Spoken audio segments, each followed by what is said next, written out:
capital do estado de Mato Grosso, onde reside e trabalha desde 1977. Integrou a geração 80, o movimento artístico brasileiro de grande relevância nas artes plásticas, e desde então vem participando de mostras individuais e coletivas em museus do Brasil e do exterior. Sua obra tem sua natureza na cultura de massa, popular e religiosa, e trata do realismo social, falando sobre as várias formas de violência urbana, partindo do cenário local para retratar o mundo em que vive. Sua produção está situada entre a pintura, desenho, objeto e instalação, utilizando diversos suportes e materiais. Já a Ludmila, ela tem graduação em Arquitetura e Urbanismo pela Universidade Federal Fluminense, graduação em História pela Universidade Federal de Mato Grosso, mestrado em Educação pela Universidade Federal de Mato Grosso e doutorado em Comunicação e Semiótica pela Pontífica Universidade Católica de São Paulo. Pós-doutorado na Universidade Locária, na área de Crítica de Cultura, professora titular na Universidade Federal de Mato Grosso, foi coordenadora da Pró-Reitoria de Ensino e Pós-Graduação da UFMT, é fundadora e primeira coordenadora do Programa de Pós-Graduação e Estudos de Cultura Contemporânea, área interdisciplinar, mestrado e doutorado. Da UFMT, é líder do núcleo de estudos do contemporâneo, é arte, é membro da Associação Brasileira de Críticos de Arte e foi curadora no Museu de Arte e Cultura Popular da UFMT e coordena o site visual MD, resultado do projeto financiado pela CAPES. Hoje atua no campo da análise e crítica cultural, da crítica de arte e do debate sobre a colonialidade do saber e da arte. E também presente na nossa roda de conversa, nós temos Viviane Love, que é diretora-geral do Museu de Arte Sacra e além de ser especialista em metodologia do ensino pelo Instituto Brasileiro de Pós-Graduação e Extensão, especialista em planejamento e gestão cultural pela Universidade de Cuiabá, especialista em curadoria, programa de gestão de artes pela Universidade Católica Portuguesa e pós-graduação em análise de obras de arte veritável no Centro Técnico das Artes em São Paulo e é mestranda em museologia pela Universidade Federal do Estado do Rio de Janeiro. É membro também do Conselho Curador do MAC e assina a tipografia da exposição juntamente com o Serafim Bertolotto. Agora passo a palavra para a nossa mediadora também e diretora, Viviane Love. Obrigada, Ana, pela introdução. Gente, a dinâmica hoje nós vamos fazer de que forma? Né? Vocês estão nos acompanhando aí online. A gente está aqui em parceria com o EPS, que é o Instituto de Cultura Contemporânea, que é o curso de pós-graduação da Universidade Federal, né? Que é a coordenação da professora Maristela. E nós estamos com alguns alunos aqui presentes, tanto no mestrado como no doutorado, e vocês que estão nos acompanhando aí de forma remota. Então, a gente vai ter duas dinâmicas. Uma vai ser a dinâmica que vai estar com o Ludmila Brandão e o Gervânio de Paula na mesa. Posterior, eles vão locomover na exposição e mostrar para vocês, né, como essa exposição está montada, os artistas aqui participantes também, né, e um pouco das obras. Então, agora, nesse momento, eu vou contar para a Ludmila e para o Gervânio, que a gente vai começar essa primeira conversa falando sobre a temática dessa exposição, o conceitual dela em si.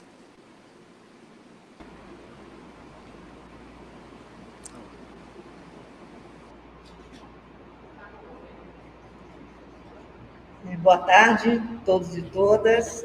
Estamos muito felizes de estar aqui, Jean e eu, para conversar com vocês, os que estão presentes, os que estão presentes virtualmente, sobre essa exposição, belíssima exposição, Arte Negra no Museu. A gente está aqui no Museu de Arte e Cultura Popular da UFMT, mas também sendo transmitidos pelo Museu de Arte Sacra. Obrigada, Viviane, pelo agenciamento desse encontro. A Ana Lia, que também pelo MAC ajudou a organizar isso aqui.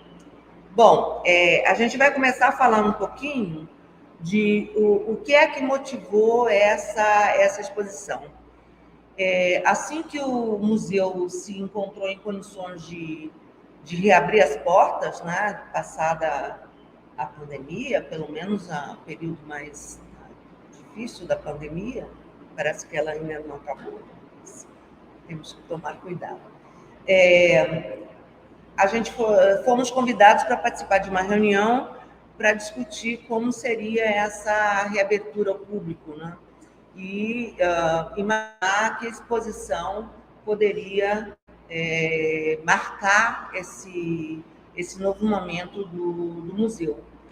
E para essa reunião também esteve presente a Viviane pelo MAS, e nós aqui, o Giovanni, eu e outras pessoas dos dois museus. A gente entendeu que, após alguma discussão, que era o tempo e o lugar de trazermos para os museus a discussão de pautas minoritárias.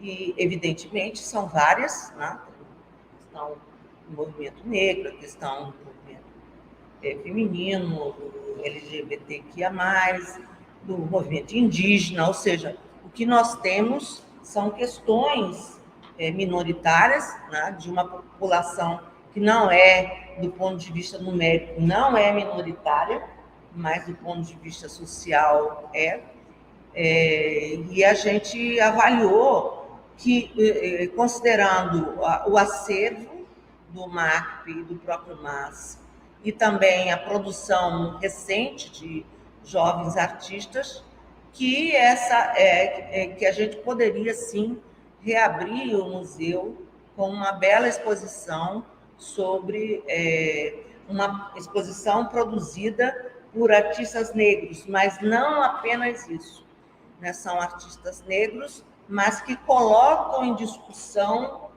a pele negra, né? O que é ser um artista negro num local, num país como o nosso, num estado como o nosso, numa capital como a nossa. Então, Giovanni podia falar um pouquinho de quem são eles, de quem são vocês, e aí a gente volta para conversar um pouco mais sobre isso. Boa tarde a todos. Sem dúvida, foi um momento bastante feliz do MACP, né, em retomar as atividades, né, um período de quase 3 anos, né, de recessão, não só pandemia, mas também, podemos dizer, também política, né? Com certeza, acho que hoje dá para dizer com mais clareza e com mais coragem, né? Fez com que a instituição, que era um espaço cultural bastante importante, sempre foi, né? Ela deu o pontapé junto com a Fundação Cultural, hoje Secretaria de Estado de Cultura, né? O movimento das artes plásticas, não tinha sentido o museu permanecer fechado, né? E o tema escolhido, sem dúvida, também é muito importante, né? Os artistas que participam da mostra, uma parte dele já faleceram, né? São artistas que contribuíram muito para a arte mato-grossense, que é o caso do Benedito Nunes, o Alcides Pereira dos Santos, a Dona Oswaldina, o Nilson Pimenta, e também o interessante da exposição é que ela também pensou nessa coisa dinâmica que a artes visuais mato-grossense ela tem na pele, na flor da pele, né?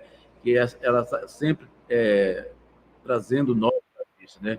Então temos uma geração nova de artistas, né?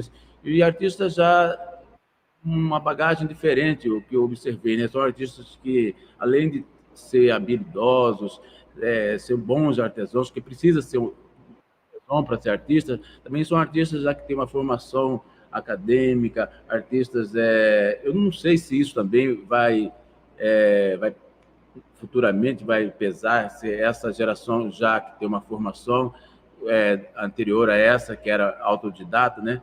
Quem vai ter uma força maior nas artes visuais. Mas o interessante é que é uma geração nova que contribui também. O próprio Sol, que é um artista multimídia, ele mesmo apresenta ele na exposição. Isso é bastante interessante, né? Coisa que era uma obrigação parece só dos curadores, dos críticos, né? Então, essa geração nova, sem dúvida, dá um ânimo muito forte para nós, artistas. E, para mim, é um prazer também participar, não só como artista, mas também como curador, como uma pessoa que está ajudando a dar continuidade no processo das artes visuais aqui no estado. Eu acho que seria importante lembrar também, né, Germane, que não é a primeira vez que o MAC traz uma exposição de obras de artistas negros. Em 88, teve uma exposição chamada Negra Sensibilidade, e alguns dos artistas que estão aqui, dos artistas já falecidos, também estiveram nessa exposição. Agora, o que nós temos é uma mudança total da situação social, político-social do país, né?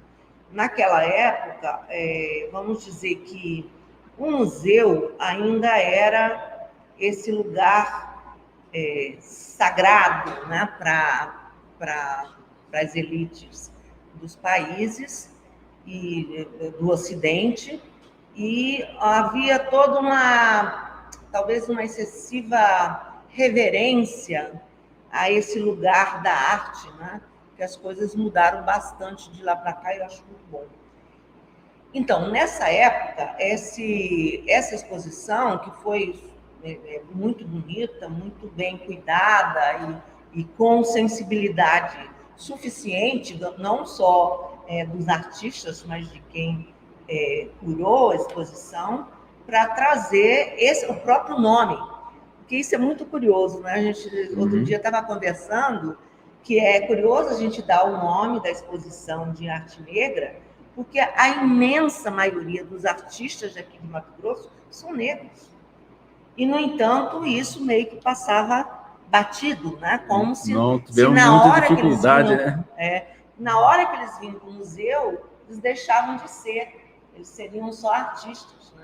Então, isso é muito importante, esse primeiro passo da visibilidade, de nominar, né? de dar a ver quem é que está ali fazendo esse trabalho, é muito importante. Então, naquela época, por mais sensibilidade que o museu teve, ainda era uma espécie de concessão, de abrir o espaço para artistas negros, ainda que os artistas todos fossem negros aqui, né? Ou quase todos, né? E agora é diferente. O que veio para a gente, a primeira coisa que veio na reunião sobre os movimentos, é porque esses movimentos eles têm se impostos na pauta nacional, né? Então, não é uma concessão, né? Estão colocando para nós a emergência, a urgência de trazer também para o espaço do museu todas essas discussões. Então, isso é muito importante. É uma virada. Diria que até eu dei no título do texto da Arte Negra Comba, a porta do sistema de arte, exatamente para dizer que não é uma concessão, que é uma manifestação, um protagonismo do movimento que se coloca no museu e cobra do museu esse espaço que lhe é de direito, que lhe pertence, e onde a voz precisa ser amplificada. Ela nunca deixou de existir, né? Essa coisa de a voz, sempre existiu a voz. O problema era determinados espaços, essa voz não era ouvida, ou era silenciada, ou era diminuída, e agora é completamente diferente. E aí, uma outra coisa que eu gostaria de falar, antes de passar de novo para o Gervani, é de uma diferença que tem, vocês certamente podem notar nas obras, que os antigos, né, os artistas negros antigos, eles não tomam a produção da arte como uma bandeira específica. Então, mas eles não estão tratando aqui da questão. A questão está na pele, está na produção, está no corpo. Então, não é preciso dizer que isso aqui é político, né? A própria existência do artista negro tem a sua dimensão política, né? Já é estou aqui, tenho algo a mostrar, existo. Então, ainda que naquele momento a gente não tivesse olhos para ver, nem pele para sentir, né? E agora é diferente. E agora o que a gente pode ver nos artistas contemporâneos é essa tomada da questão, né, de transformar isso no tema, no objeto da sua arte.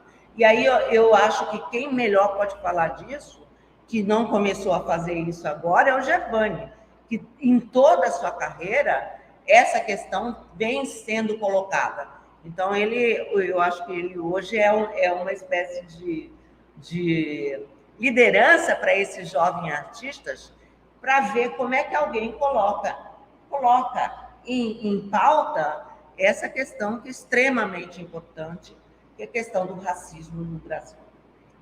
E na própria arte, né? O sistema das artes visuais no Brasil, ela é bastante racista, principalmente a questão do mercado, né? É muito difícil para os artistas negros romper o mercado, né? Agora, no meu caso, em particular, a minha formação, né? Eu comecei a minha carreira junto com alguns artistas que estão expondo aqui, que já faleceram, que é o caso do Benedito Nunes e a Oswaldina e o Nilson Pimenta, né? Nos meados dos anos 70. Nós éramos muito jovens, eu tinha 17, 18 anos, era natural que a pintura na época era bastante ingênua, mas mesmo assim ela tinha uma relação muito porque tivemos uma orientadora, que é a Dalva de Barros, né? Muito ligada às questões que acontecia na cidade, as ruas, os bairros, as festas populares de cunho religioso. E, enfim, eu comecei, influenciado por ela, também fazer esse tipo de pintura, né? Mas com o tempo, né, a gente vai ganhando consciência da realidade, né? Eu, como um artista negro, assistindo toda essa guerra no país, né? Aí a minha arte também foi mudando um pouco, né? Ela foi, como a vida, ela também foi questionando, eu precisava me localizar, precisava falar de certos assuntos, né? Aí, como a Ludmila falou, eu sou uma espécie de um porta-voz, né? Do jovem, né? Eu acredito que sim, né? Porque é uma produção bastante ampla e bastante diversificada na questão temática. Sem dúvida, ela é às vezes agressiva, mas a gente costuma dizer que a obra, por mais agressiva que ela seja, ela sempre sublima, ela nunca puxa para baixo, né? Porque ela tem que ser bela antes de qualquer coisa, né? Antes do assunto, ela tem que ter plástica, tem que ter decadência, tem que ter harmonia, né? Mas eu sou guiado por São Benedito, né? O Santo Negro aqui de Cuiabá, né? Que tirou a criança do colo e fez ele andar, pelo menos nas minhas pinturas. Com certeza. Tem mais uma outra coisa que eu acho que é interessante trazer, que você falou dessa guerra, né, instalada no Brasil, não tem como a gente passar por cima disso, né, sem conversar, né? Eu tenho até esse movimento de direita, extrema-direita, que está tomando conta do país.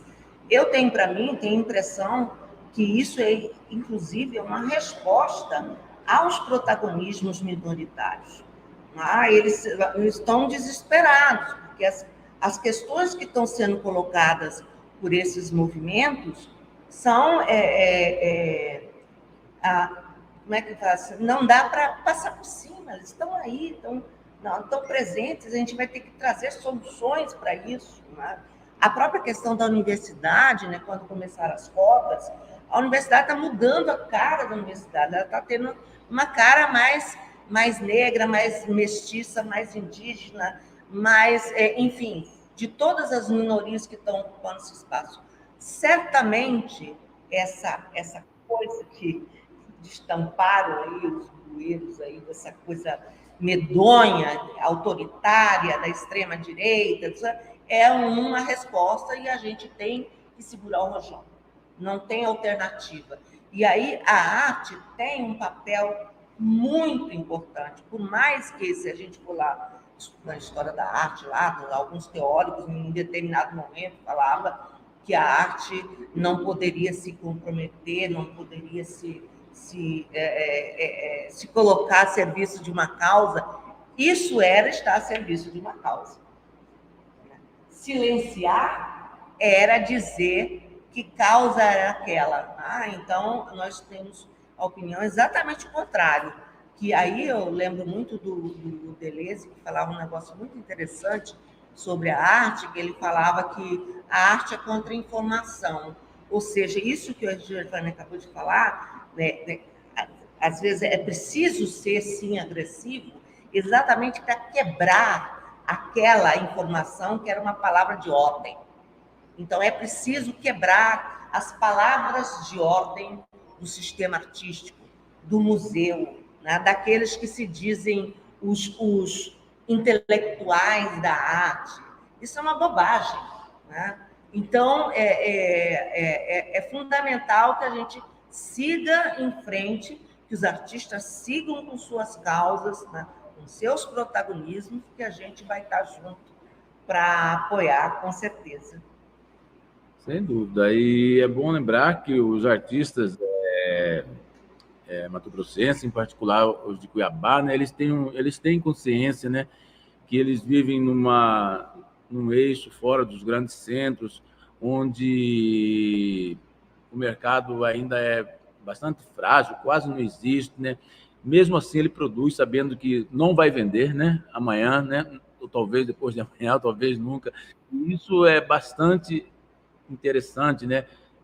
Você ter uns artistas com essas características que tem em Cuiabá. Ao mesmo tempo que, para nós, distância dos grandes centros não é um muro intransponível, não é problema. Para nós é uma solução, porque ela dá uma certa autonomia, sobretudo para você criar essa distância, né? É claro que a gente precisa mais, né? Quer mais, né? Precisa fazer mais, receber novamente as mostras, Ludmila, né? Cuiabá há muito tempo não recebe mostra de... acho que nem a geração 80 chegou por aqui ainda, né? A gente está na arte contemporânea e não viu ainda em loco a geração 80, né? Então, esse intercâmbio é importante, né? E a gente acredita que com a volta do museu, isso vai ser possível outra vez. E também com as mudanças políticas que a gente acredita que venha a acontecer, né? E já está acontecendo, né? Esse pavor aí na rua que a Ludmila citou, realmente é um desespero, né? De uma parte da sociedade que não quer mudança, né? Mas a impressão que se tem e a clareza que a gente tem que não tem jeito, né? A arte realmente não só vai arrombar a porta do sistema, como também de toda a sociedade.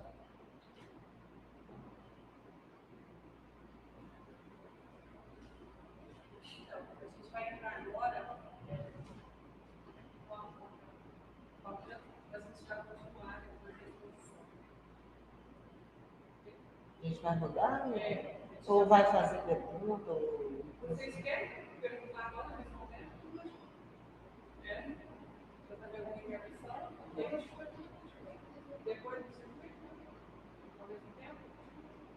Tá. Entrou? Tá.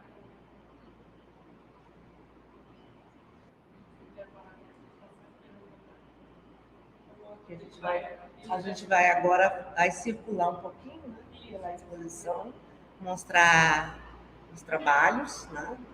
Estaremos acompanhados dos nossos colegas que estão aqui, colegas, alunos, ex-alunos, pessoal dos museus. Vamos lá? né? Preparando aqui. Posso fazer uma pergunta, então? Pode. Pergunta ali só para Sim. dar oportunidade. Ok. Eu estava dando uma olhada nas obras e a origem delas, onde elas estavam. Eu fiquei curiosa para saber como é que foi o chamamento da... Posso pedir você só para chegar aqui perto, para quem está lá, para poder te ouvir também? Aí, quem for perguntar, a gente vamos fazer essa dinâmica. Uma tá? cadeira. Isso. Né? Só para se aproximar. Aí. Eu fiquei muito curiosa, porque eu vi que tem um número grande de obras em diferentes tempos, né? Então eu fiquei curiosíssima para saber como é que foi o processo de coleta desse material e a organização dele dentro da exposição. Se teve, por exemplo, eu vi coisas da Casa das Culturas, daqui do próprio museu. Como é que foi? Houve um chamamento dos artistas? Vocês já conheciam, sabiam onde estavam essas obras e pediram para montar a exposição com elas? Como é que foi? Aí agora a gente conseguiu os 2 ambientes, tá? Esse aqui é o pessoal que está participando conosco, aqui presencial. E daqui a pouco a gente vai circular pela exposição. Vocês estão nos acompanhando aí pela transmissão no canal do YouTube do Museu de Arte Sacra. Vamos lá, Mila. As obras sobre a curadoria, né, e a origem das obras, né? As obras dos artistas falecidos, todas elas pertencem a acervo particular, né? Institucional e também privado, né? O próprio Museu de Arte e Cultura Popular e a Secretaria de Estado de Cultura, elas são proprietárias da maioria dessas obras dos artistas falecidos. Agora, as obras dos artistas vivos foram feito uma discussão bastante ampla aqui durante anos que a gente passou fazendo quase mais meses fazendo essa reunião, de 5 meses reunindo, né? Aí muitos artistas preferiram fazer obras novas. Alguns deles, né? Por exemplo, a própria Paty, ela fez uma obra no próprio espaço expositor, né? Que é essa instalação aqui, né? E o Babu também preparou uma obra especial. Ele fez essa obra aqui mesmo dentro do museu.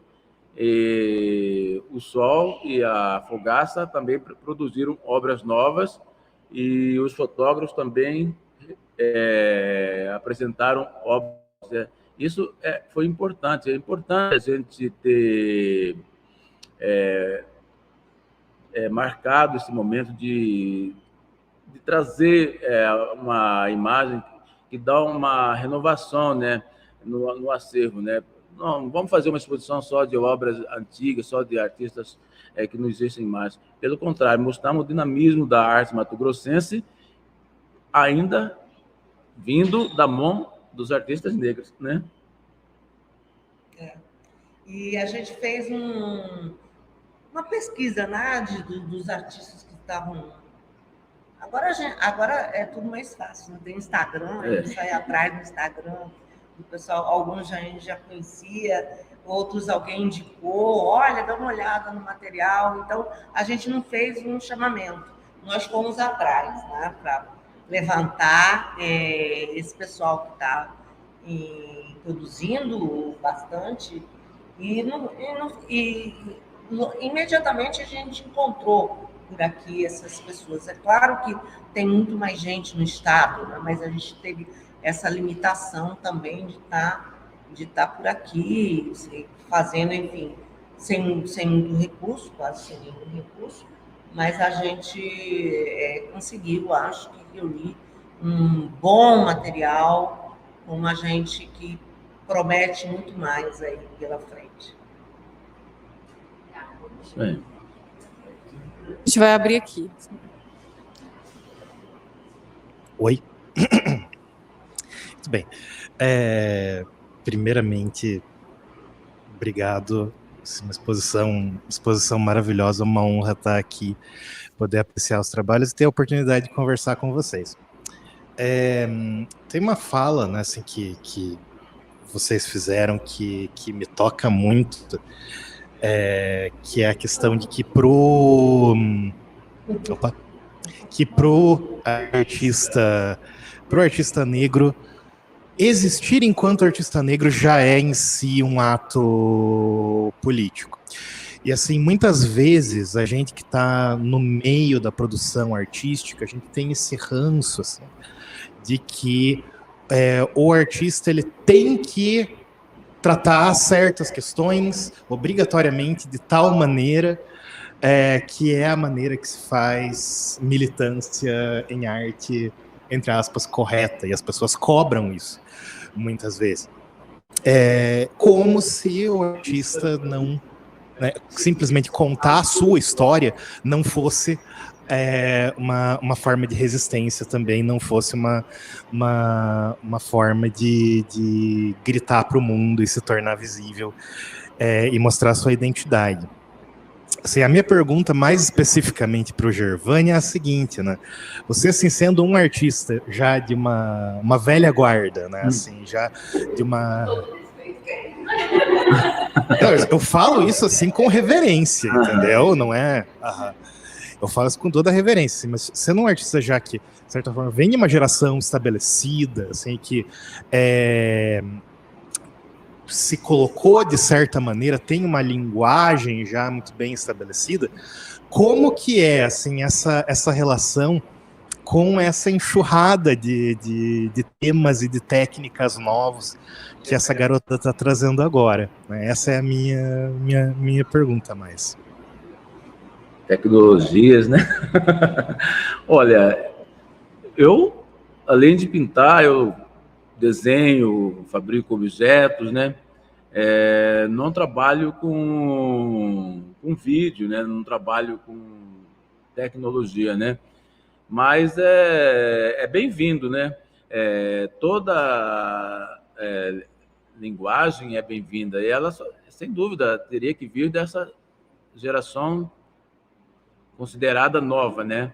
Mas eu já falei agora há pouco, né?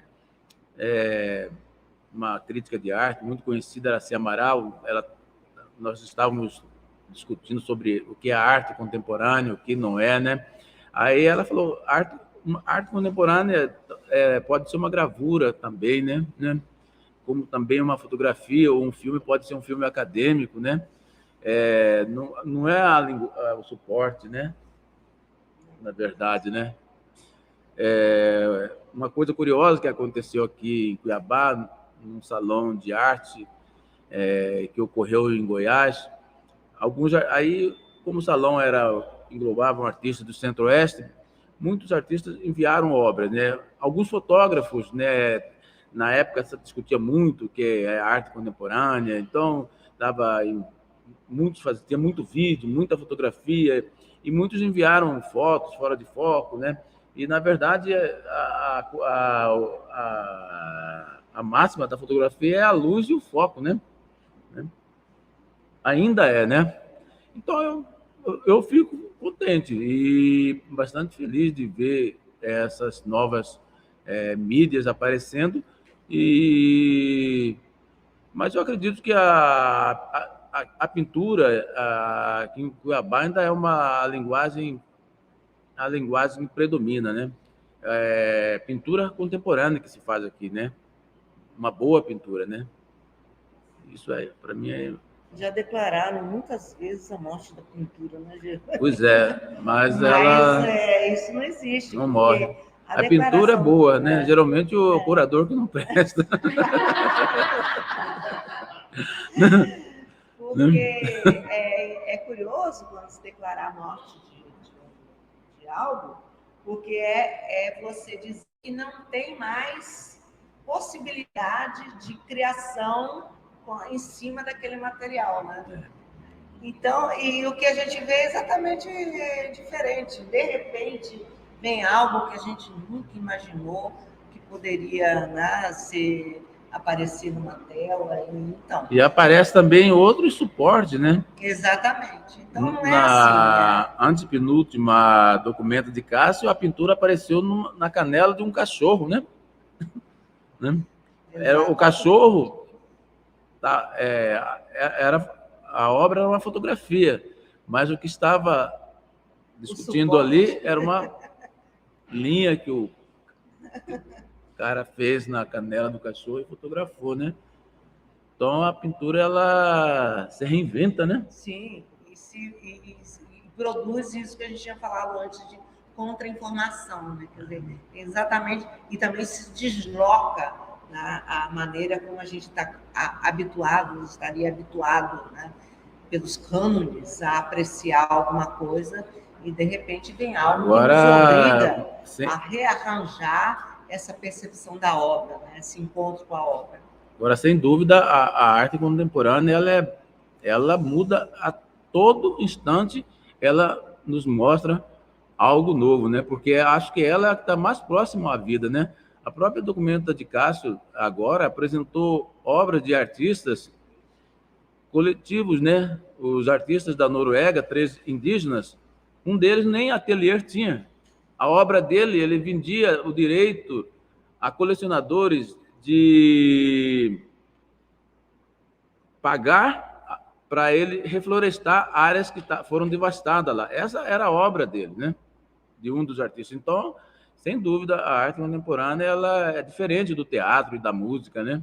Você vai no Rock in Rio, você vai na Lollapalooza, tem coisa nova lá, mas ir numa Documenta de Cássio, Só no teatro vai dizer. numa Bienal, é totalmente diferente. É totalmente diferente, né? Da música também, né? Porque há algum tempo atrás, quem é que diria que... Eu me lembrei agora daquele grupo que é o avô do técnico, né? O técnico, como que era? Os alemães lá, que eles entram, começam a tocar, saem e deixam lá para a plateia só os instrumentos sintetizadores tocando em eles, né? Kraftwerk. Então, quando eles fizeram isso, eles revolucionaram a música. Né? Para dizer, olha, a gente não precisa estar aqui, né? Os instrumentos estão aí programados para operarem a música que vocês gostaram. Né? Mas eu acho que é isso, eu acho que é uma discussão muito interessante e acho que talvez a coisa mais importante, eu vejo, na opinião, que tem acontecido com a arte contemporânea é exatamente tirar a arte desse lugar sagrado que ela ocupava. Tá? Por quê? Porque eles faziam isso exatamente para restringir, só porque quem passou pela escola, só porque ele era europeu, ele já era espetacular. Né? A gente pode hoje dizer, por exemplo, os trabalhos. O que é que nos diz que um Picasso é mais importante ter uma obra incrível, maravilhosamente apreciada e comparar, por exemplo, uma obra do Gervani? Gente, não tem diferença. É obra, trabalho artístico dos dois. A única diferença aí é de onde vem. Vem da Europa, foi consagrado. Claro que vamos dizer que ele reinventou a pintura, né, na época dele. Então, ele tem esse valor extraordinário para a história da arte. Mas, em termos do trabalho, daquilo que ele jogou em cima, trabalhou em cima, criou, não tem diferença. Então, a gente precisa desarmar essa ideia de que o artista tem que ser alguém... Qualquer um de nós pode fazer um trabalho artístico. É claro que, para aperfeiçoar, é preciso de tempo, é preciso de trabalho em cima, amadurecimento, persistência, isso que, né? Aí é que está a diferença, mas qualquer um de nós pode. Tá? Então, eu acho que isso é muito importante.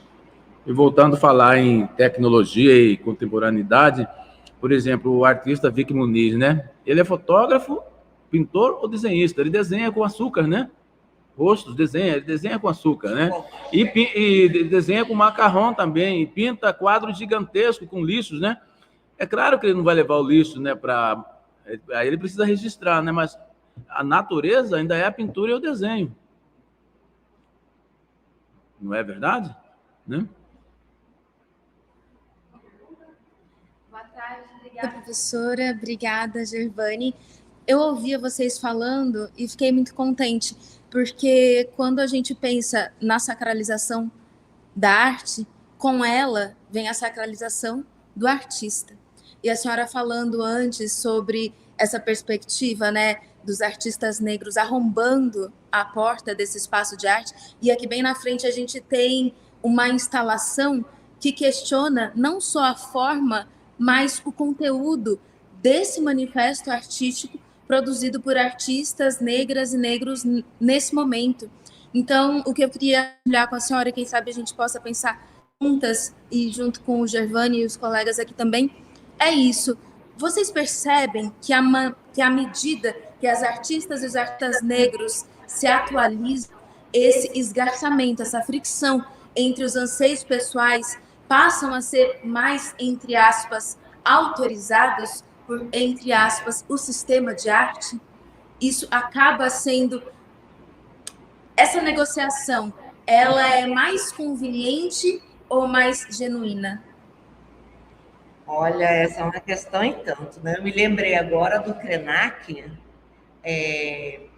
teve aquela exposição que foi, inclusive, curada pela Naine, lá na Pinacoteca, em São Paulo, de artistas indígenas, mas esqueci o nome agora. É uma belíssima exposição que eu estive lá, pude ver. O Krenak falou uma coisa muito importante. Inclusive, ele estava com obra lá. Ele falou assim, olha, a gente não é ingênuo, eu vou traduzir mais ou menos, eu não lembro exatamente do jeito que ele falou. A gente não é ingênuo para achar que descobriram, né, a arte indígena e que agora tudo mudou, papapá. Não, ele falou assim, a gente tem que ficar atento para ver se isso não é uma artimanha do sistema para ele próprio se renovar, né, e se colocar, propondo a si mesmo uma transformação para permanecer do jeito que é. Né? Então, isso que você falou, tem as duas coisas presentes. Né?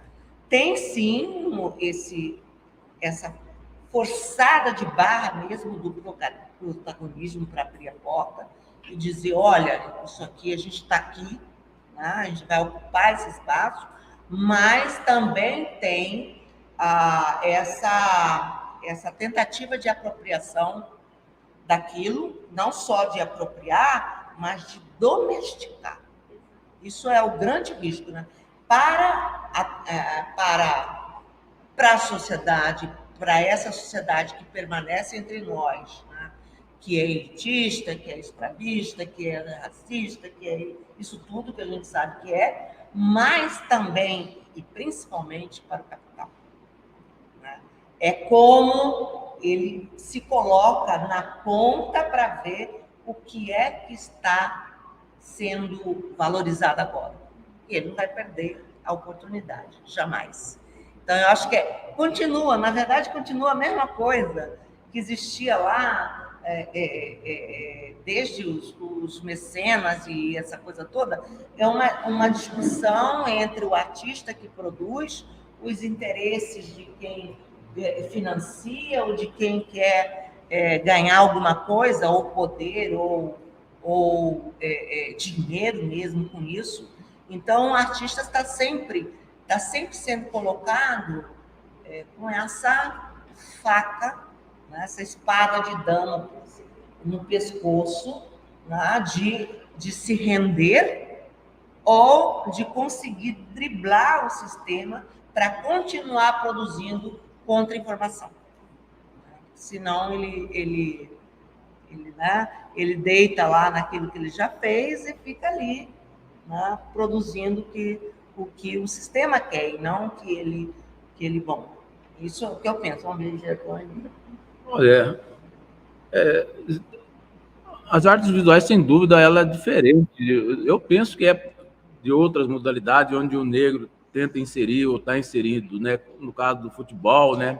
Na música, aparentemente parece que no futebol e na música a presença do negro já está resolvida, né? parece que está resolvida, né? Os cantores, com exceção do nosso... Então, né? Porque agora o São Jorge teve lá no Sul, teve problema lá, né?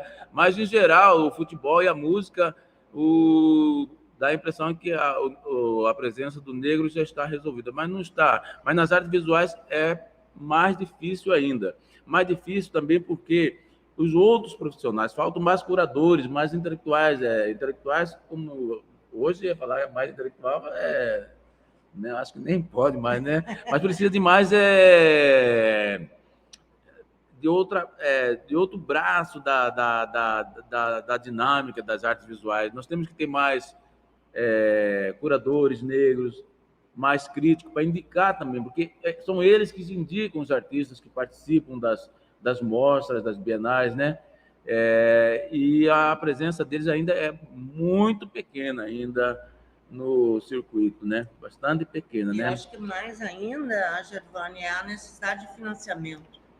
E aí, assim, não tem como, porque se o Estado, seja o Estado, o país, a nação... E não é só negros também é questão dos indígenas também, né? Sim, por exemplo, agora mesmo nós vamos ter uma mostra em São Paulo, né?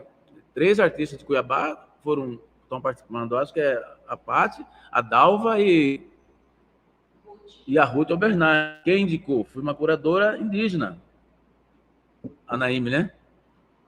Então, quando começarmos a ter curadores e críticos também dando suporte, vai ser muito maior a presença nossa dentro das mostras. Dalva de Barros é uma dama da arte brasileira, né? Uma dama da arte brasileira, né? Está aqui, praticamente esquecida, né?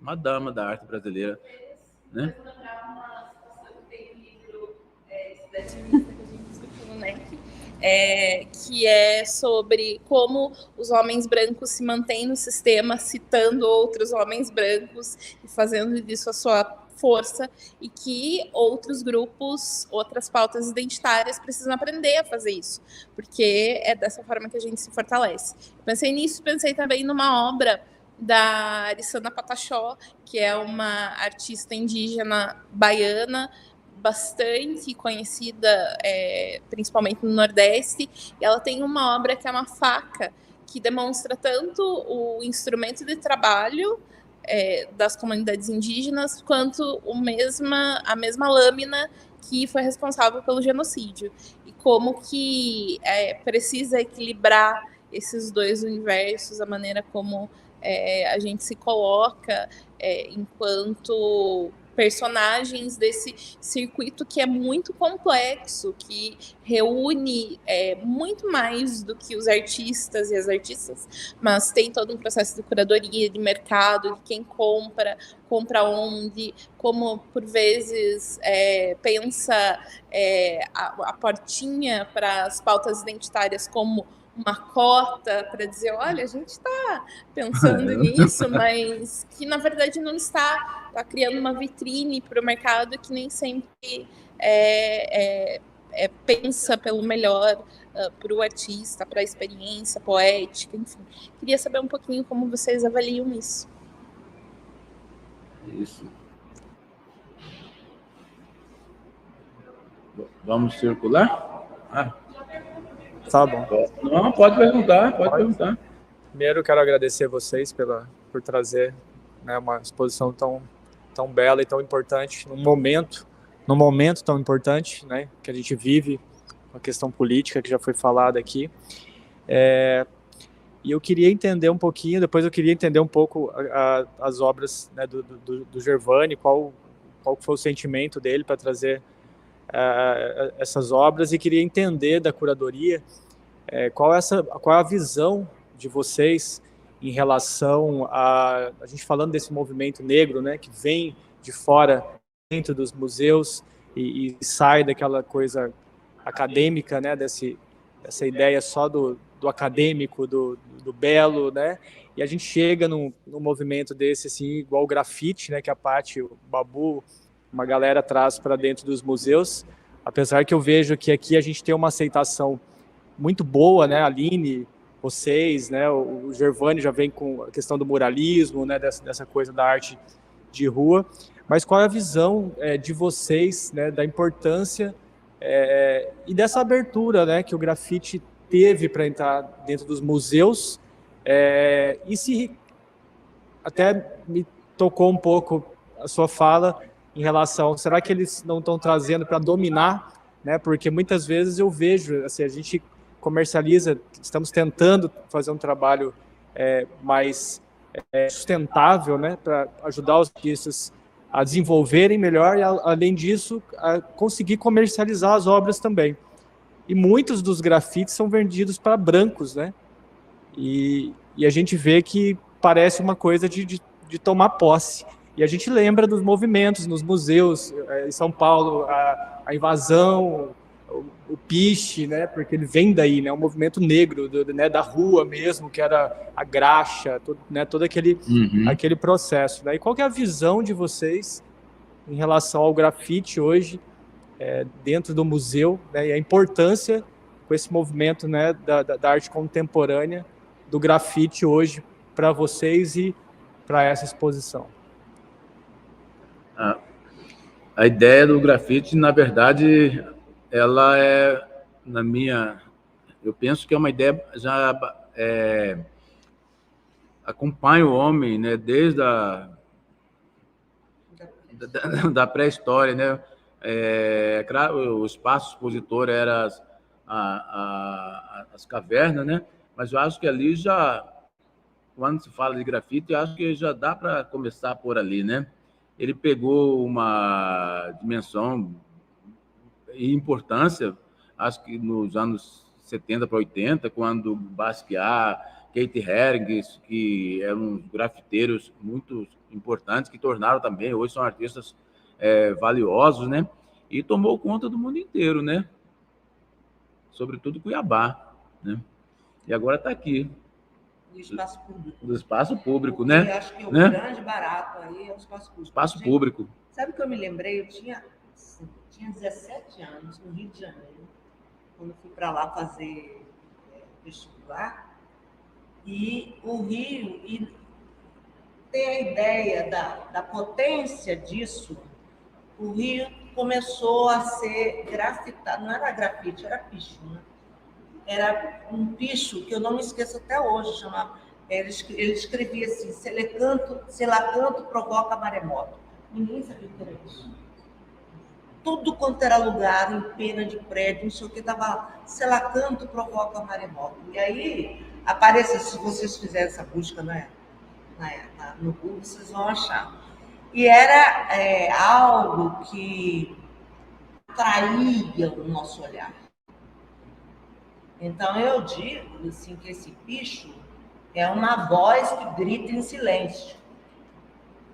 Porque todo mundo que passa por ali ouve. Né? Então, quando isso começa a ser repetido nos lugares mais inusitados, aí depois tinha aquelas loucuras, né, de quanto mais difícil o acesso ao lugar, mais importante era. Então, e esse caráter público, sem financiamento nenhum, né? É como se você estivesse escrevendo uma carta, né, para todo mundo, numa época que não tinha internet, não tinha nada disso.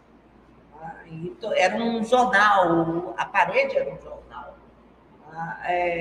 Então, eu acho que ali sim, isso que na mesma época, né, que o Gervani traz, dos Estados Unidos, do Basquiat e o pessoal que seguiu, ele coloca essa questão para o museu, porque o museu é um lugar fechado. Né? E ele falou assim, olha, a arte tem que estar na rua. Né? Todo mundo tem que ter acesso. Então, essa, para mim, é uma das grandes conquistas do grafite. A ponto de alguns museus carregarem o muro inteiro. E o grafite também. O muro inteiro para dentro do museu, porque se tirasse do muro, ia ser outra coisa, e aí resolve carregar o muro. E ele evoluiu, né?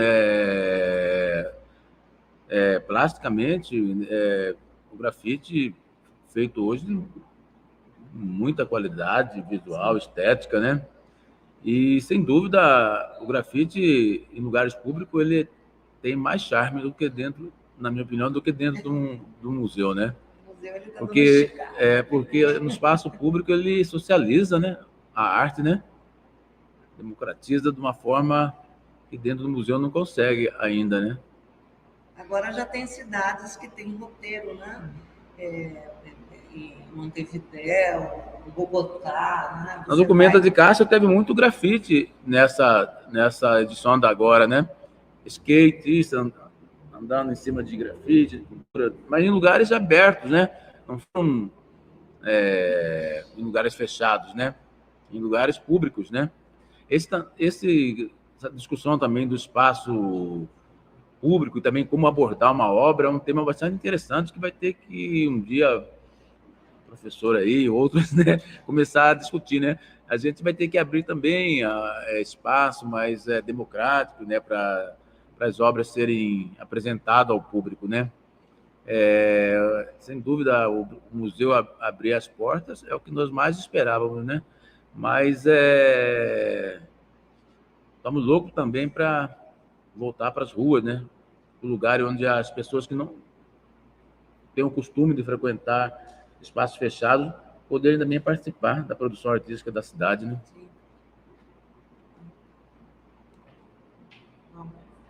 Vamos lá?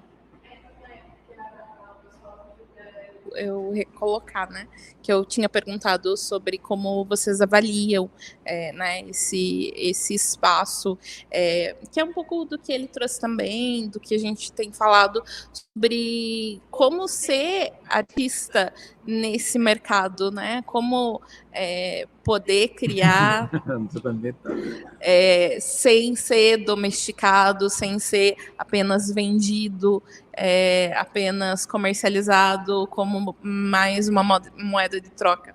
Eu acho que essa é uma questão que a gente acaba precisando se fazer, e aqui tem várias pessoas também, artistas, muitas do ECO, que é um espaço mais aberto à ideia de um artista que também pesquisa, que também é curador, que também pensa sobre a arte, mas nem sempre isso é comum e nem sempre é bem-vindo. Parece que, olha, você já pintou seu quadro, tá tudo certo, você não precisa falar mais nada, mas aqui, visitando essa exposição, eu percebo de forma muito forte, à flor da pele, que é possível ser todos esses papéis e às vezes é muito difícil ser. Eu queria que vocês comentassem um pouquinho. Olha, sobre o mercado é importante, é fundamental o mercado, mas ele também não impede de surgir um movimento. Em Cuiabá tem um movimento sólido de artes visuais e não tem um mercado à altura do movimento, né? Agora, por outro lado também, eu tenho começado a pensar que o lugar das obras, elas têm que estar realmente em coleção, em museus, né? Ela ir para residência, acho que é um egoísmo tremendo, Ludmila, né? Por isso que eu acho que é importante financiamento. Porque a arte não é para enfeitar a sala, né? Como vão colocar isso na sala? Né? As coisas que estão aqui, poucas vão ser o mercado vai absorver, né? Nem todas as obras o mercado absorve. E o lugar dela realmente é em espaços públicos, né? Em museus, né? Museu de... Sim. Sim, e no caso das artes visuais, das artes plásticas, antigas artes plásticas, que é diferente, por exemplo, a música, você todo mundo pode ter lá, mas no caso das artes que tem um suporte físico, não tem como, né? Quer dizer, tudo bem, hoje já melhora, você já pode ver no computador, mas nada substitui esse encontro com uma obra, né? E aí ela tem que estar em um lugar de acesso, né? Tem que ser acessível a todas as pessoas, as crianças, as escolas têm que visitar o museu sempre. É assim que a gente vai formar esse cidadão do futuro, né? Com sensibilidade, com ética, né? Com, como é que fala, essa coisa do social, com preocupação. Né? Então, é isso. E aí, né, ninguém vai visitar a casa do outro para ver a obra que está lá. Né? Sinto muito, vai ser...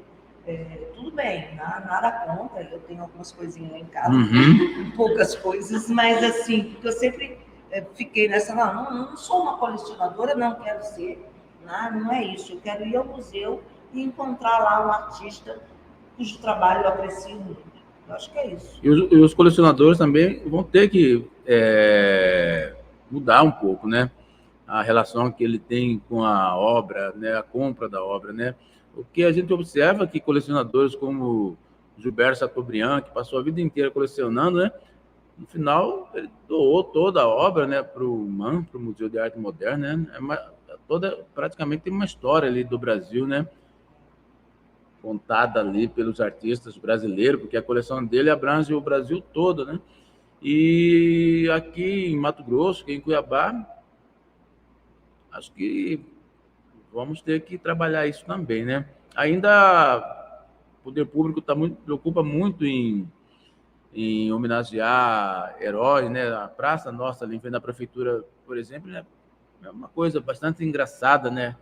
Uma coleção de bustos, né? Uma coisa... Parece a gente que... nem sabe mais quem é, né? Oi? Perguntaram para os colecionadores, né, de como tinha sido feita a coleta do material. Eu tinha curiosidade para saber para onde que essas obras foram ao longo desse tempo todo, né? Porque tem obras de vários períodos. São poucos colecionadores, mas já temos uma... Ainda existe, né? Posso? Eu acho que nada contra o colecionador, mas ele teria que ter esse compromisso, né, de tempos em tempos, né, colocar à disposição da população as obras que ele tomou para si. Né? E o colecionador também acompanhar o artista, para o artista não ficar repetitivo, né? Para incentivar o artista a crescer, a pesquisar, né? Ele dá aquele suporte. Na verdade, o colecionador também... ele acaba virando um sócio, né? Mas quem é o artista é quem está fazendo, mas ele também é um coprodutor, né? É muito importante o papel do colecionador, né? O movimento. Que você está dizendo, Gervane, nessa questão do comunicar a arte, vender a arte. Eu, na época, estudava publicidade e propaganda e era estagiária voluntária no Museu de Mato Grosso. E nós recebemos um recorte da 32ª Bienal de São Paulo, a Incerteza Viva. E ali foi um desafio muito grande para mim, como iniciante ali no processo de curadoria, que nós organizávamos exposições ali no Museu de Mato Grosso. E eu fiquei pensando, meu Deus, e agora? Como que eu vou comunicar arte contemporânea para as crianças? Então, assim, foi um grande desafio para mim e, ao mesmo tempo, muito gratificante plantar uma sementinha. As escolas chegavam com ônibus e mais ônibus de crianças de periferia e elas ficavam assim, nossa, eu nunca imaginei que eu fosse entrar em um palácio. Então, essa questão da arte não aproximar todos os nichos é muito grave. E, ao mesmo tempo, a gente sabendo trabalhar isso aproxima eles. Porque a arte contemporânea é o dia a dia. Ontem, anteontem, salvo engano, fez 7 anos daquela catástrofe da Mariana. E ela foi uma das artistas que esteve presente aqui em Cuiabá. Então, a minha didática de reunir toda aquela turma e fazer eles pensarem o que eles estão enxergando, como que a arte comunica para cada um, o que você, como criança, né, como aluno, está interpretando isso. E a fragilidade também das escolas. Uma das intenções desse projeto, e nós fizemos isso, que era educar o professor, entre aspas, dando um leve treinamento para que a criança chegasse ali preparada, para que no processo de mediação elas estivessem mais ou menos por dentro do que estava rolando. E isso não foi feito, então eu sinto assim, realmente uma falta de interesse.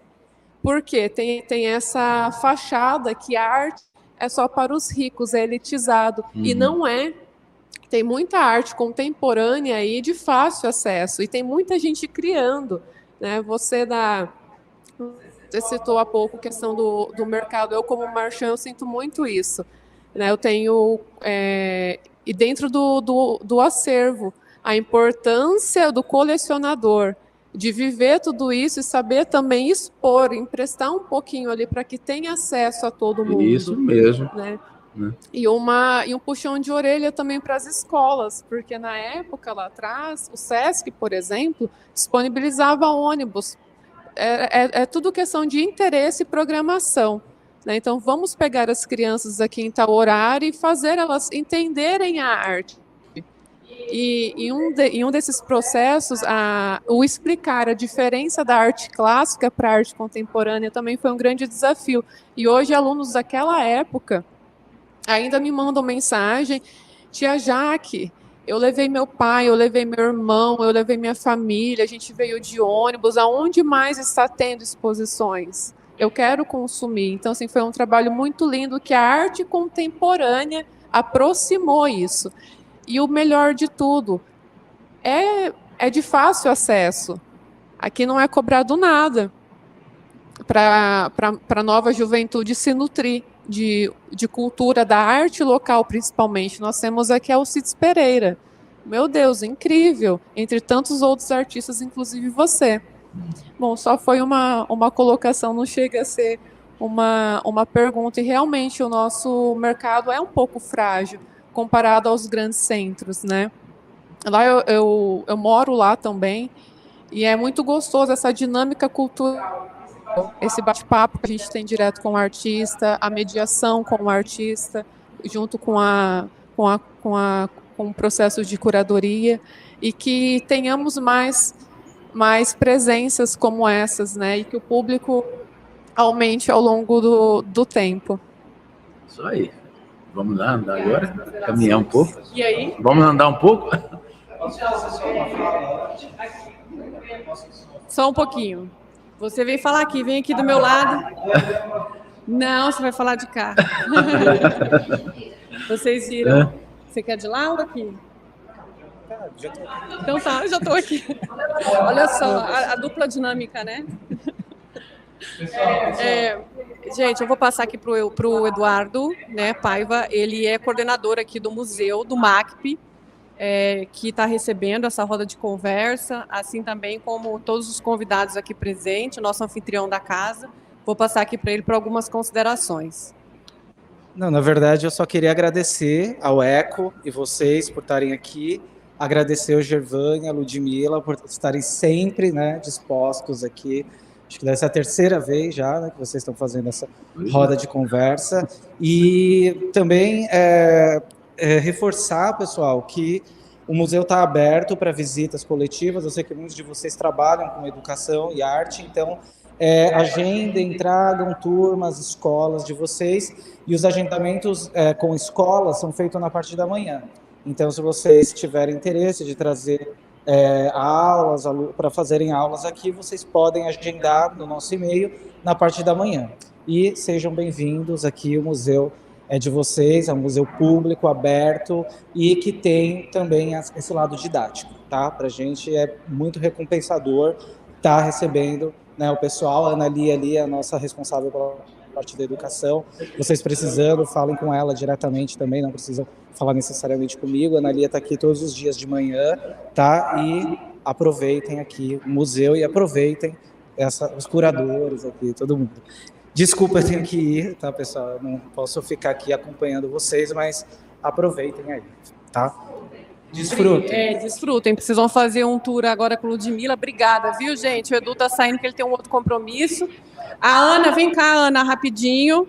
A Ana Flávia também. A gente tem sorte, porque nós temos 2 Anas na coordenação do educativo, aqui no MACP e lá no Museu de Arte Sacra. Vem cá, Anas, lindas. Deixa eu mostrar elas aqui. Então, vocês que estão nos acompanhando, professores, os agendamentos escolares são feitos no Museu de Arte Sacra. A gente tem uma parte da exposição também. Essa parte da exposição que está no Museu de Arte Sacra é um ambiente onde tem 25 obras, e depois a gente tem as obras do Clínio Moura. Lá está a coleção, que é a coleção da Arto, né, que é a coleção do Clínio. E o restante que está em exposição é o acervo da CECEL, que é da Secretaria de Estado de Cultura de Mato Grosso. Aqui no MACP, vocês vão ver o acervo que é do MACP, da Universidade Federal, assim como também os artistas convidados, né, que o Gervani e Ludmila vão mostrar para vocês, basicamente, os acervos que são mais contemporâneos e algumas obras produzidas especialmente para essa exposição. Então, essas duas aqui, a Ana a Flávia e a Ana Lia, as duas Anas, elas têm uma programação maravilhosa educativa para recebimento das escolas, oficinas, rodas de conversa. Elas também vão falar da ação educativa dessa exposição, que também está recheada de programação para novembro, dezembro e janeiro. Tá? Então, tem muita coisa para poder receber vocês muito bem nas duas instituições. Vou passar para elas rapidinho. Oi, gente, boa tarde novamente. Então, lá no Museu de Arte Sacra, nós teremos agora, dia 19, oficina de estêncil, com o artista Babu 78, que também, as suas obras também estão presentes aqui na A Flor da Pele, tanto aqui quanto lá no Museu de Arte Sacra. Nós teremos oficinas também durante todo esse mês de novembro, todos os finais de semana, de bonecas de pano, para estimular a diversidade étnica. E, além disso, teremos uma palestra no dia 23 de novembro com o professor da UNB, Jackson Lopes, e com a professora daqui da UFMT de História, professora Ana Carolina. Eles vão discutir sobre a importância das mulheres negras na historiografia, as artistas negras na historiografia, que também será transmitido pelo YouTube. Então, nesse mês de novembro, nós teremos essas programações, além das mediações especiais lá no Museu de Arte Sacra, com o tema sobre a exposição A Flor da Pele, com o tema decolonialidade, que também discute sobre, também encaixa na Flor da Pele. E aí agora eu vou passar para outra Ana, a gerente educativa aqui do MACP. Olá, boa tarde. Com muita alegria que a gente faz aqui essa roda de conversa. É muito bom contar com a pesquisa, com os pesquisadores, todos os curadores, artistas aqui dessa exposição. O museu aqui do MACP, né, ele fica aberto de 1 às 7, de segunda a sexta, mas de manhã a gente está recebendo agendamento das turmas de graduação, de escolas, turmas turísticas também, né, grupos turísticos que quiserem vir, entre em contato com a gente está recebendo esses agendamentos. A gente vai ter também uma roda de conversa no dia 18, aqui no MACP, com artistas. É uma roda do Coletivo Negro Universitário, que está programando aqui para a Semana da Consciência Negra. Também no dia 30 de novembro vai ter um projeto que chama Enegrecendo o Museu, que é um projeto da Patty Wolff, que é a artista que também está expondo aqui, e também a ocupante do nosso ateliê livre, aqui do MACP, dando aula de pintura, de desenho e de cerâmica. Então, a gente convida vocês a participar, seguir as redes sociais do MACP e do MAS, para seguir as programações e acompanhar a nossa exposição. A gente fica até o final de janeiro, então tem tempo para todo mundo vir ver. Aqui, Gervani, Ludmila, aqui na frente, a gente vai começar com vocês, né? Esse tour pela exposição. Vocês querem começar onde? Acho que a gente pode circular aqui, né? Eu vou deixar com você, Gervani, para você ir comentando os artistas. Espera aí só um pouquinho. Você vai comentando os artistas? Só um pouquinho, a gente deu um pouquinho, não sei se a gente caiu.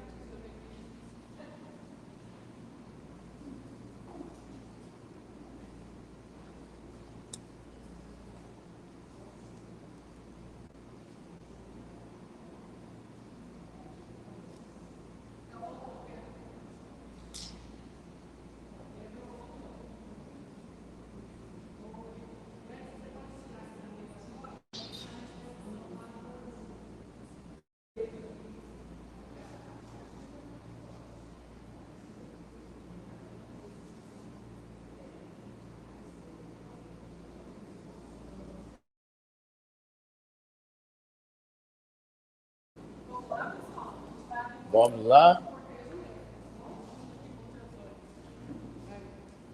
Bom, acho que poderia começar falando do Rubens Valentim, um artista baiano, afrodescendente também, morou muito tempo em Brasília, né? E o museu tem a graça de ter essas obras deles, né? Na verdade, é uma homenagem que se presta a este artista, né? Muito importante para a cultura brasileira, mesmo não vivendo em Cuiabá, mas tem em Mato Grosso, mas tem um acervo uma produção muito interessante, né? Dentro da dependência do MAC. O que mais que a gente tem aqui? Temos a obra do Babu, é uma obra que ele realizou aqui dentro do museu mesmo. Um beijo.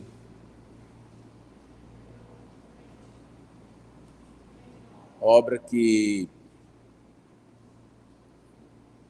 já uma mistura do grafite, né, com uma pintura impressionista. A evolução do trabalho dele. Agora aqui tem as artistas mais novas, né, que a gente estava falando agora há pouco. O Sol, por exemplo, né, esse artista multimídia, faz vídeo, faz objeto, faz pintura. E a questão temática abordada por ele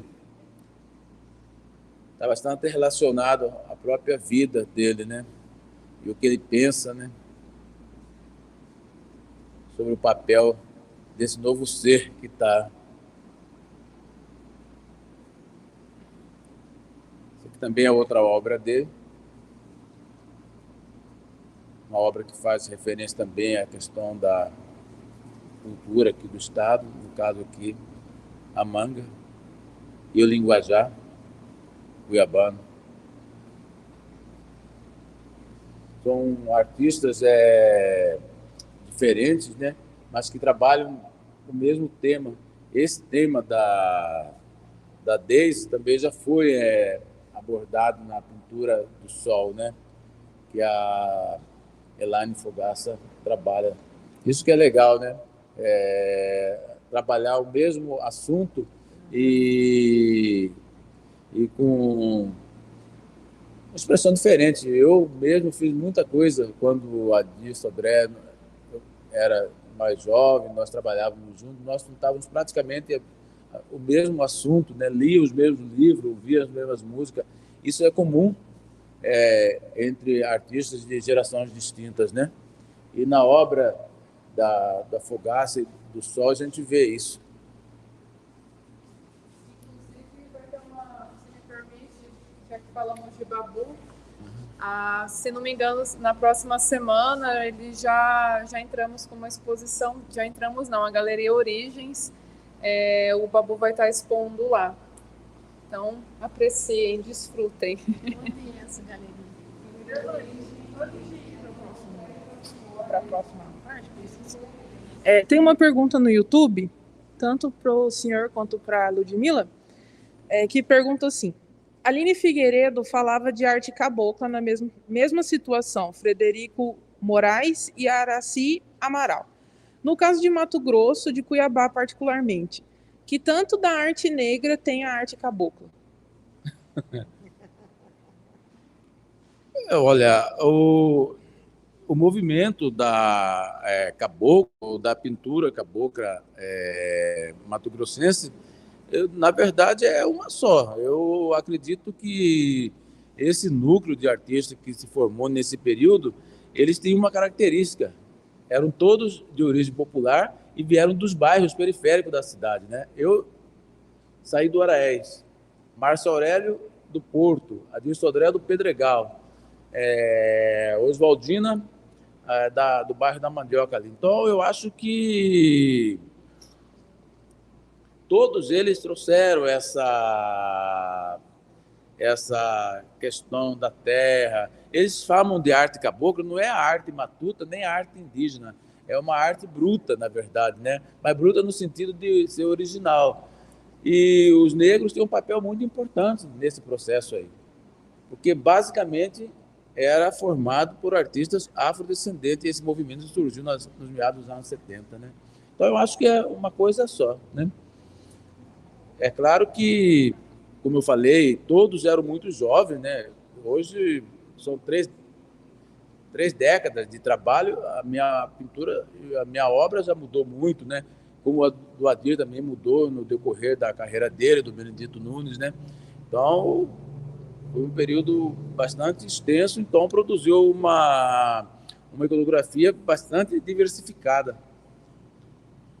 E a história e a arte é assim, é como a vida, vai acontecendo, vai mudando, né? Subversão, o que isso influencia no meu trabalho? No seu trabalho? Tem alguma? Então, cada artista tem uma pegada, né? Eu sou um artista que gosto de provocar, de atiçar, né? de perturbar também, né? E as questões regionais, ela aparecem na minha obra não como trampolim, né? Mas não como ponto de chegada, pelo contrário, como um trampolim, como um ponto de partida. Então, é só um pretexto para me falar, para atacar o desafeto e para falar de coisas que me irritam também, né? E essas estão aqui no meu trabalho, né? Esse trabalho aqui é um trabalho só, é o Túlio nazista e é ele também, a própria pessoa, mas eu não sei se eu posso ficar falando tudo sobre ele, né? Senão perde a graça também, né? A pintura, você falou nós estávamos falando de modalidade, de tecnologia, então tem obras que é a mesma obra, só que uma é um objeto, né? E outro é uma pintura, né? Mesmo suporte. Podia ser um vídeo também, podia ter um vídeo também, né? Mesmo suporte, né? Isso se vê aqui em Cuiabá, o uso dos diferentes suportes, desde a geração de 80. Os artistas mais jovens estão usando mais materiais diversos, né? Materiais da indústria, do comércio. Você vê isso agora mais presente dos artistas mais jovens, né? O que é legal e acho que é natural isso, né?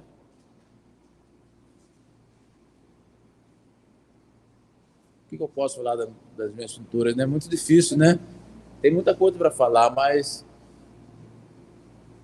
não dá para falar muito delas, né? É uma pintura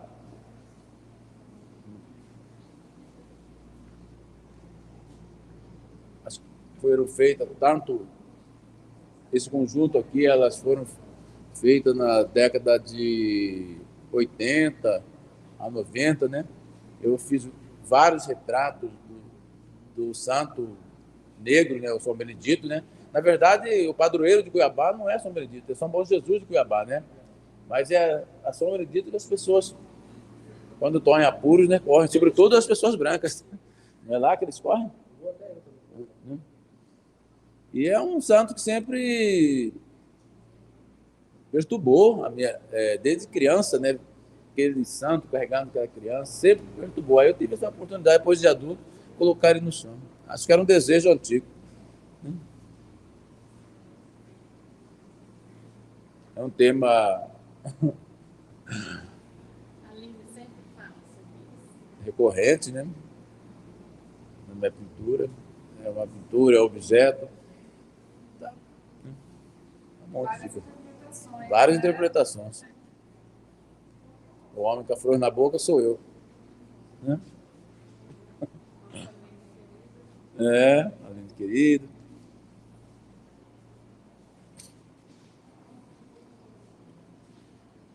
Uma pintura que fala brinca com o sistema da arte, né? Galerista, né? E aqui é uma pintura que fala da Marielle, né? E das milícias, né? Dos milicianos. Eles identificam como Batman, né?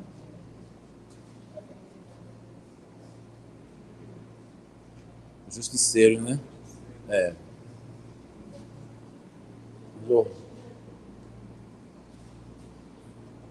Agora a Ludmila fala um pouco aí. Chega? Tá vendo? Já passou para você. Meu Deus do céu. Bom, eu estou aqui na dúvida por onde eu vou, se eu vou no Nilson ou se eu vou no Alcides. Eu adoro os dois. Então, eu vou começar aqui com Alcides. Alcides, para mim, é um dos maiores artistas brasileiros. Ele tem um trabalho assim memorável, inclusive eu participei de uma banca da Suzana Guimarães, de tese e doutorado, que é sobre o trabalho do Alcides. E pude conhecer mais um pouco da história dele e dessa produção. O Alcides, ele tem uma espécie de... O trabalho dele é quase uma recriação do mundo, né? Então, ele está sempre organizando esse mundo, né? Dando uma ordem ao caos que é o mundo, né? Então, a gente sempre tem essa coisa da natureza, mas também tem as cidades. Ele se interessava muito pelas cidades. E, junto com o trabalho dele, uma coisa que é impressionante é que o trabalho dele não termina na tela, né? Ele fazia os próprios, as próprias molduras, e às vezes as molduras também trazem, aqui não tem nenhum, mas às vezes a própria moldura tem pintura também, ou tem algum outro tratamento, né? E junto com as paisagens do Alcides, há sempre os textos, né? Os textos baseados retirados de livros religiosos, da Bíblia, ou de narrativas que ele mesmo empreendia, né? Então, a coisa que mais me chama a atenção, além da paleta que ele usa, né? Usa muito esse vermelho, marrom, amarelo, que identifica bastante o trabalho dele, é a harmonia das composições, né? Às vezes ele quebra um pouquinho a simetria e cria um efeito assim muito, muito impressionante. Esse trabalho dele, olha que lindo aqui, né? Esse aqui, né? E ele trabalhava arduamente, né? Morou muito tempo aqui em Cuiabá, depois ele foi para São Paulo, né, onde ele tem uma grande produção, uma galeria, acho que é a Galeria Estação, se não me engano, que começou a agenciá-lo, e ele teve uma produção muito interessante em São Paulo, que é exatamente sobre as máquinas, né?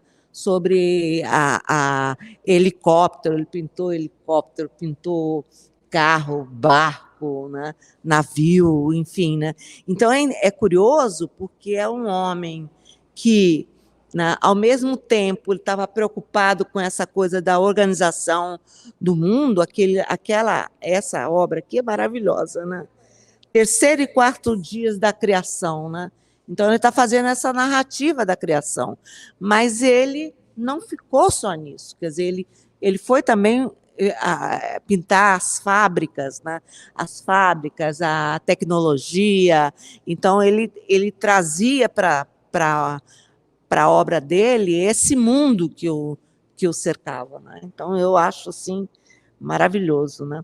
Essa obra aqui, quer dizer, esse tipo de trabalho me lembra também muito o trabalho de outro grande artista brasileiro, que é o Bispo do Rosário, né? Que ele também utilizava essa coisa de escrever, também tinha mesmo ímpeto organizador do mundo, né? De construir uma cosmogonia própria, né? Singular. Claro que tem as diferenças, né, de vida entre os dois, mas eu acho que eles têm esse ímpeto criativo. E é uma coisa impressionante, que acho que o Gervani falou um pouco disso, né? No caso do Alcides, é que ele não sabia, ele foi pedreiro, foi trabalhador na roça, tudo, mas o trabalho artístico, a pintura para ele era uma necessidade, né? Era uma imperiosa necessidade. Então, é alguém que a vida se organizava em torno disso. independente de reconhecimento, de vender, de não vender, mas isso é o artista que responde a essa necessidade, né? Bom, e aí nós temos um querido Nilson Pimenta, né, que trabalhou muito tempo aqui do lado, no ateliê da universidade. O Nilson era uma figura extraordinária. Primeiro porque ele tem vários momentos, né? Ali, os últimos passaram por essa coisa, principalmente do corte das árvores. Mas se vocês olharem de pertinho, essa obra aqui, nem tanto, mas tem uma outra em que as árvores cortadas parecem coxas de mulheres, né? Então, ele tinha um toque de sensualidade nos trabalhos, né? Ele cruzava esses ambientes. E tem uma coisa do humor, né? Ainda que apareçam cenas, inclusive trágicas, né? De corte de mata, de queimada, essa coisa toda, né? Então, esses são trabalhos bem antigos dele, né? Da década de 80, aí 85. Ele tinha uma produção muito longa, né? E profícua. Nilson.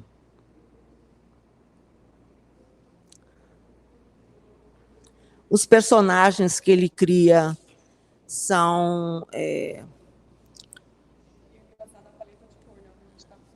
Como? Das obras do Nilson, né? Essa paleta de cor, né? Inclusive, quando a gente reuniu essas obras, foi pensando exatamente na harmonia dessa paleta, né? Que tem o preto no fundo, e aí vem esse amarelo, esse vermelho, né? Pulando fora da tela, né? Mas são mais ou menos da mesma época, né? 84, 83. Isso é importante a gente ver no trabalho do artista, né? Porque aquilo que o Giovanni falou antes, às vezes é o mesmo tema que ele inventa quase obsessivamente, né? Trabalhando em cima de uma temática e de algumas formas semelhantes, mas que acabam gerando outras obras completamente diferentes, né? Situações sociais, né, que ele traz, mas, ao mesmo tempo, com um olhar muito singular, né? Devorando prego. É muito interessante. Enterro vivo, né? Então, ele tem um humor, né? Ainda que às vezes seja um humor mais cáustico, né? Mas tem um humor aí.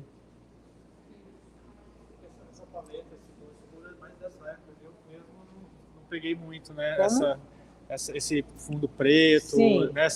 É esse período, né? Depois desse período, depois vai mudar. Mais, né? Exatamente. Exatamente. E assim, o legal que você comentou é que nos dois acervos, tanto no MACP quanto no da CECEL, né, que é do Museu de Arte, o acervo pinacotécnico, não tem mais obras que é da fase dele atual, né, com mais cores, enfim. Vem dentro da temática derrubada, vem dentro das temáticas que ele apresenta. Mas essa paleta aqui, ela é específica do acervo do MACP. Do acervo do MACP. Agradeço vocês por trazer essas obras que realmente mostram um pouco mais. Bom, aqui a gente tem o Paulo Pires, escultor. Ele arranca essas formas da pedra, né, que eu gosto muito desses movimentos que ele encontra, sempre casais, enamorados, né? E eu acho que a escultura na pedra ela tem seus mistérios, né? Porque ele tem que estabelecer uma conversa com essa pedra e ver onde é que né?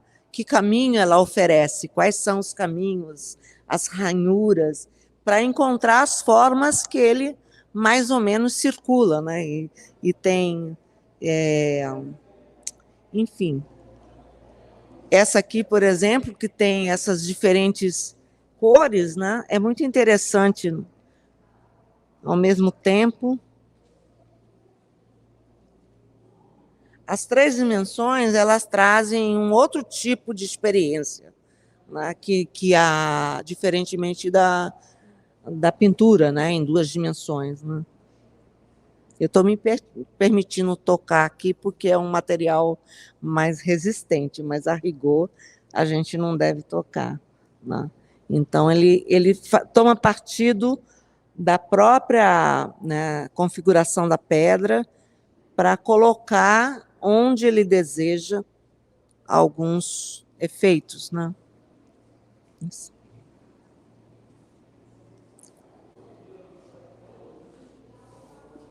Eu queria que o Gervani falasse da Oswaldina e do Nunes, porque eu acho que ele tem, inclusive, um conhecimento de vivência, né, com eles. É curioso que a gente descobriu que a gente tem poucas obras da Oswaldina aqui no museu, né? No MAS tem mais. No MAS tem mais. Mas tem... Cadê aquela obra maior nela? Então, queria que você falasse de Nunes e de Oswaldina. Que, claro, né? Bom, Benedito Nunes e Oswaldinas começamos a carreira praticamente no mesmo dia, tendo Dalva como orientadora, né? Dona Oswaldina levou a filha para aprender a pintar. Acabou ela ficando no ateliê. Ela também conseguiu formar em artes visuais pela Unic, Dona Oswaldina, né? E Benedito Nunes, um pintor autodidata, um desenhista excelente, né? Quando eu falei que os artistas do momento têm todos formação acadêmica, né? E os anteriores são autodidatas, né? Isso aí não significa nada, era só uma observação que eu fiz, né? Não sei se vai ter alguém que consegue desenhar com tanta... Eu acho que o Nunes sempre foi um excelente desenhista. Um excelente desenhista, né? E essa participação dele aqui é bastante interessante, porque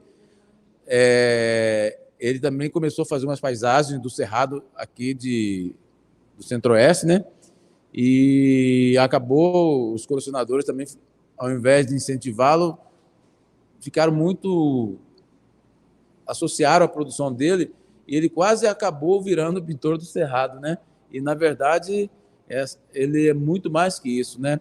E esse conjunto de obras mostra exatamente uma outra faceta, outro momento da carreira dele. Isso aqui é bem do início da carreira dele, onde ele pintava ao redor da casa dele, que era o bairro Goiabeira. Esse aqui é o salão, que a irmã dele, a Dail, era cabeleireira, né? O salão dela. E uma obra incrível, né, brasileira. Essa é uma pintura a considerar, é chamada a pintura cabocla, né? De cores do baú, né? E o charme dessa pintura é a mulher se coçando o pé, né? Com o calcanhar, né?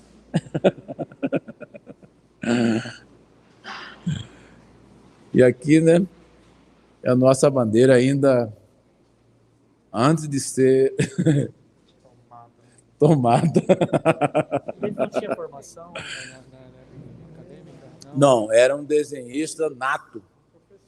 E bom. E foi professor também. Ensinou muita gente a pintar em Cuiabá. Uma das alunas dele é a Pati, né?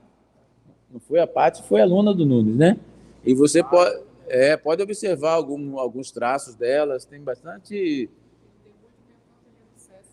trabalhou lá que ela frequentou o ateliê do Sesc e aprendeu a fazer essa figura hiperrealista, né? Que tem esses cortes fotográficos, nesses detalhes, assim, é bastante coisa da fotografia, né? Pano de fundo, esses cortes, assim, que só a gente consegue ver na fotografia. E ele fazia na pintura também, né? Só a mão, né? Só um detalhe da mão, as pernas das pessoas, né? Muito interessante, né? Esse aqui foi um atentado que aconteceu, né? ele tinha também a habilidade tremenda de criar a cena, né, mesmo sem ter referência fotográfica, né? Houve esse fato aí horrível aqui em Cuiabá, né, que um mendigo entrou dentro da igreja e esfaqueou o Frei Quirino. É o Benedito Nunes, né?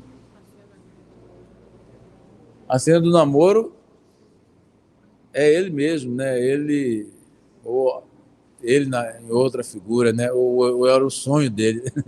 O Nunes também era um artista bastante romântico, né? É ele.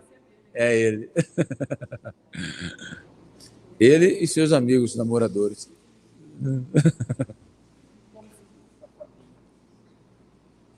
Aquela obra ali da Dona Oswaldina também é um autorretrato, ela indo para o ateliê, passando por baixo do viaduto da Avenida CPA. Nessa época tinha um painel que tinha um cacho de manga minha, tá, irmã? Eu lembro. Né? Aqui. E essas obras, ela foi um concurso da Fiat, com um edital nacional. Ela participou e ganhou o prêmio Fiat. E ela produziu essas obras. Foi uma exposição individual aqui em Cuiabá. São Benedito aqui. Um tema que vários artistas exploram, né, e continuam explorando até hoje. Eu fui um deles, né? Essa aqui é uma fotógrafa, parente minha. Vânia de Paula. Deixa eu falar uma coisinha que eu gosto muito desse trabalho da Vânia, é que é uma arte da arte. Né? Então, ao fundo, é o trabalho do Gervani, o artista, a arte do Gervani, mas a fotografia dela. Né? E esse enquadramento da foto é muito legal. Né? E tem uma historinha aí, né? Esse cachorro na porta, alguém apontando na porta, sua mãe, né? Então é um filminho que a gente vê nessa sequência do trabalho, né? Olha só, essa conversa aqui na varanda é muito especial, né? As pessoas sem nenhuma... olha aí. Arte aqui é um ato.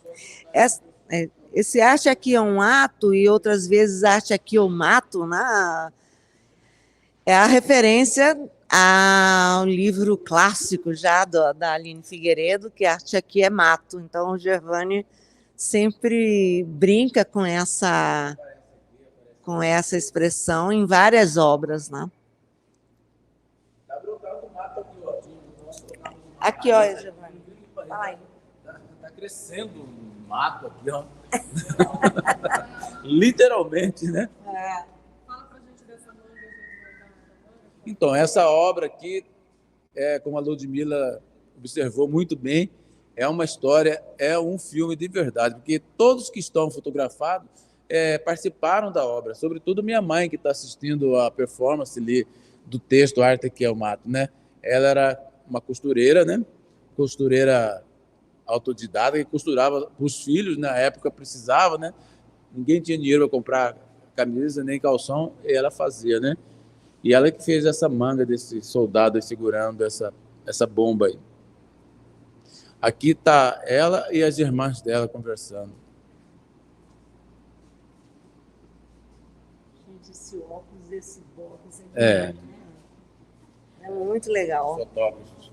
Aqui tem outro fotógrafo, que é o Rodolfo Luiz, que eu gosto demais dos trabalhos dele, e ele remete a gente aos antigos fotógrafos, né, que a gente tomou conhecimento muito dos povos africanos a partir de fotografias que eram feitas, né? E ele, de algum modo, ele retoma essa coisa do retrato, né? Esse retrato de homens e mulheres negros e negras com uma beleza estonteante, né? Eu, na abertura da exposição, eu confirmei com ele se essa senhora aqui era a mãe dele, né? E é a mãe dele. Ela é maravilhosa, né? E ele conseguiu um momento singularíssimo, né? Desse cabelo voando. Certamente não é uma foto de laboratório, né? Mas a beleza, os traços, né, dessa mulher são muito impressionantes. E uma coisa que eu acho muito interessante, que eu acho que vale a pena para a gente pensar essa nossa essa coisa do combate ao racismo, né, tem a ver com a visibilidade. E não só o racismo, mas, por exemplo, a questão indígena também. Aquilo que não é visto, não é conhecido, a pessoa não consegue sentir nenhuma empatia, né? Então, preciso isso, a gente precisa ver, enxergar a cara que nós temos, né? E conseguir trazer essa empatia para essa configuração física, biológica, cultural, enfim. Eu acho que ele tem um papel muito, muito importante com essas fotos maravilhosas dessas pessoas que são maravilhosas. A foto tem textura, né? Boa tarde. Complementando um pouco, né, o que você está falando, é muito importante a gente também se observar o que temos ao nosso redor, principalmente agora, nessa atualidade, e o que vem acontecendo há muito tempo. Eu estava comentando com o Gervani que essa foto especificamente aqui, desse moço, é de um imigrante artista. E além dele ser artista, ele também contribui aqui no Brasil com outro tipo de trabalho. Então, qual que é essa realidade que estamos tendo ultimamente aqui em Cuiabá? Quais são essas pessoas que estão trazendo essa bagagem tão importante, não somente em outras áreas como a medicina, engenharia, educação, sino também na arte? Comentávamos agora há pouco, né, sobre um artista também imigrante que se encontra aqui. E, bom, eu também, embora não seja artista plástica, também estou contribuindo aqui com minha arte. Então, muito importante a gente reconhecer tudo que temos ao nosso redor nesse momento. Mais importante ainda, né?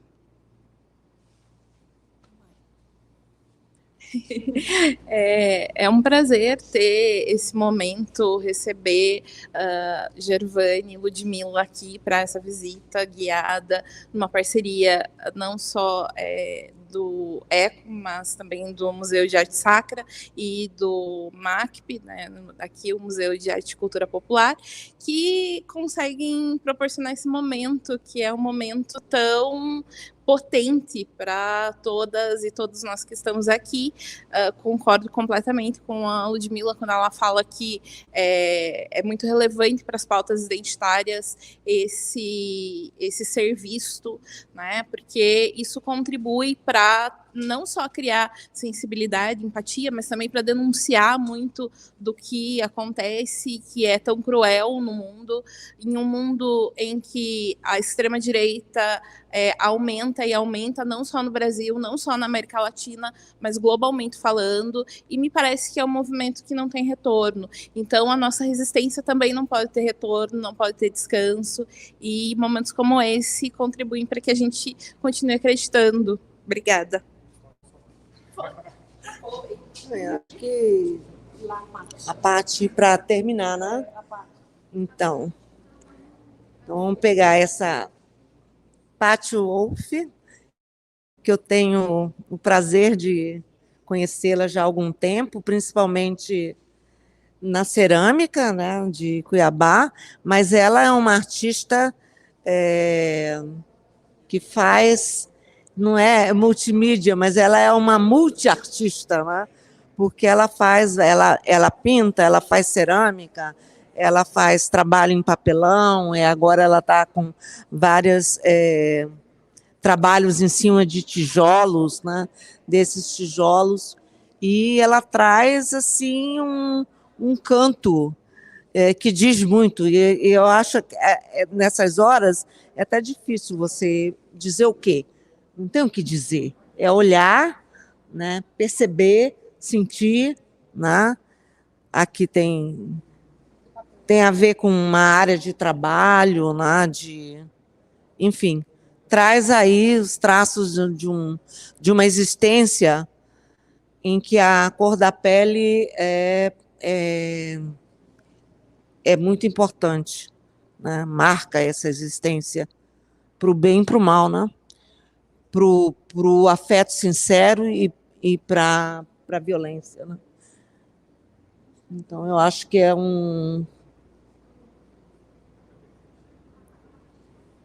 merece apreciar muito. E a gente estava falando de picho, né?